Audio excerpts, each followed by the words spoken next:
जौन चाहतनी तुम करबू का मेहर के फरज निभाइबू का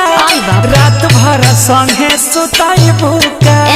मेहर के फरज निभाइबू का सब मुंह बनाल छोड़ा दे संगे सुताइबू का मेहर के फरज निभाइबू का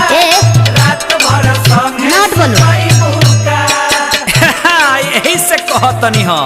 कि शेर के बार बार ना छेड़ल जाला। अच्छा